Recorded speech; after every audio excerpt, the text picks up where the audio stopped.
de Beynac, ça me vient du celte bana, ça veut dire l'éperon. Ici on est à l'endroit de l'éperon. Parce qu'on comprend bien en jetant un coup d'œil en haut à gauche à ce promontoire rocheux qui soutient l'église et le château, perché 150 mètres au-dessus de la rivière. Les premières maisons de pierre sont apparues ici au XIIe siècle. Elles sont venues remplacer les abris de terre et de bois. Et vous reconnaissez le style de notre architecture à cette belle pierre de Dordogne, ocre, dorée. Il y a ces toitures très pentues, un héritage de l'époque où l'on pratiquait beaucoup la technique de la lose de pierre calcaire pour les bâtiments, pour la couverture. Donc vous avez un superbe exemple, c'est la toiture noire pyramidale. Et pour faire une toiture comme celle-ci, on prend du calcaire qu'on va tailler à la main.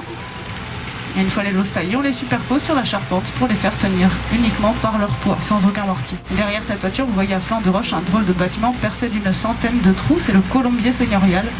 Un droit privé du seigneur qui autrefois disposait de 150 couples de pigeons, qu'il utilisait pour leur viande bien sûr, mais aussi pour leur qualité de messager. Mais ce qu'on utilisait surtout, c'était le guano, la colombine du pigeon, c'est un super engrais naturel. Alors vous avez peut-être remarqué qu'on a beaucoup remplacé nos lauses par des tuiles plates. C'est-à-dire que c'est plus économique, étant donné qu'aujourd'hui un mètre carré de lauze, ça coûte 600 € en moyenne.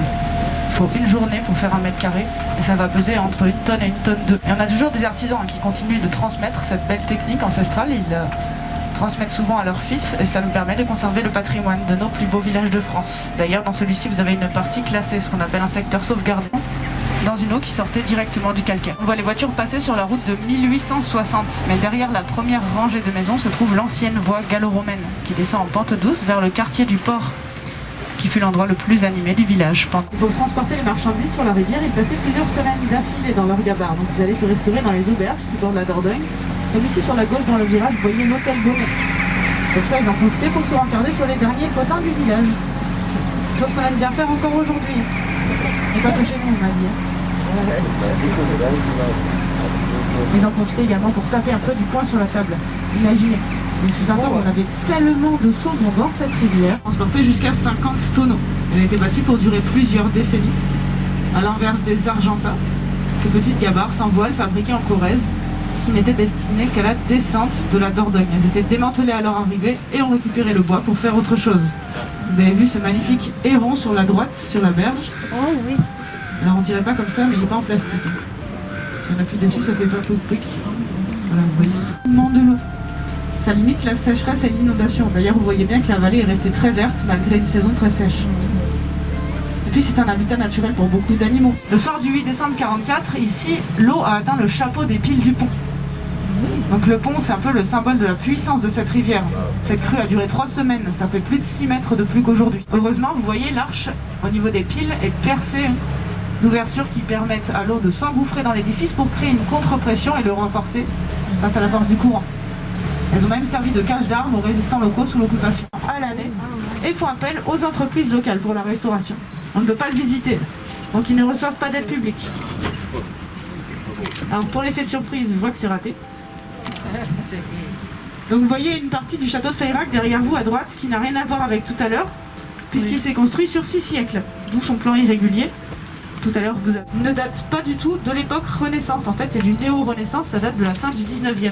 Une toiture un peu atypique ici, elle est faite avec de l'ardoise, oui. Et ça ne vient pas de chez nous, c'est l'ardoise, on n'en a pas. Et on n'est pas allé s'enquiquiner à la trouver loin d'ici, en Bretagne, en Anjou ou en Espagne, alors qu'on en a dans un département voisin, en Corrèze, oui, où vous pouvez visiter des carrières. Ça va permettre de se distinguer socialement à l'époque, puisque c'est un nouveau matériau par rapport au calcaire de la lose. La lose qui n'est pas un matériau, mais bien une technique, donc il existe aussi de la lose d'ardoise ou de schiste dans d'autres régions.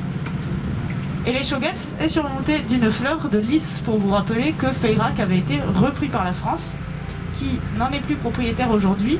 Et c'est presque tant mieux, sinon le pauvre château ne serait sans doute pas dans le même état.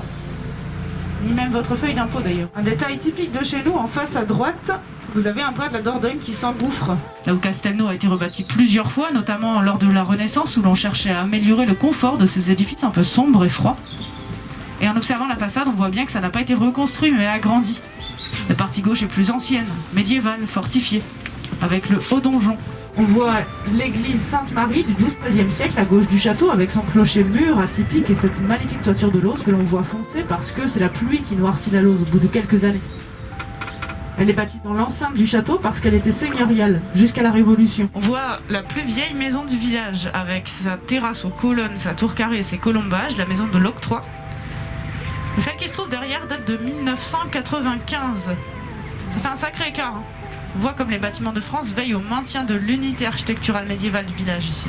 Cette maison-là, avec sa toiture de lauze pyramidale, aurait été bâtie pour une femme qui n'en aurait jamais voulu. D'ailleurs, la tour des Sarrasins, dont on a du mal à retrouver l'emplacement, a été détruite par Simon de Montfort. Pendant un temps, ce château a été donc surnommé l'Arche de Satan. Quant à la devise des Beynacois, elle est restée « Nous sommes de Beynac et nous n'avons pas peur », reprise aujourd'hui par les partisans de la déviation. C'est de l'ose qui dépasse du mur, ce qu'on appelle le coyot, qui était placé là pour empêcher l'eau de ruisseler sur les enduits, puisqu'autrefois on enduisait les maisons pour des raisons d'isolation, c'était aussi un signe de richesse.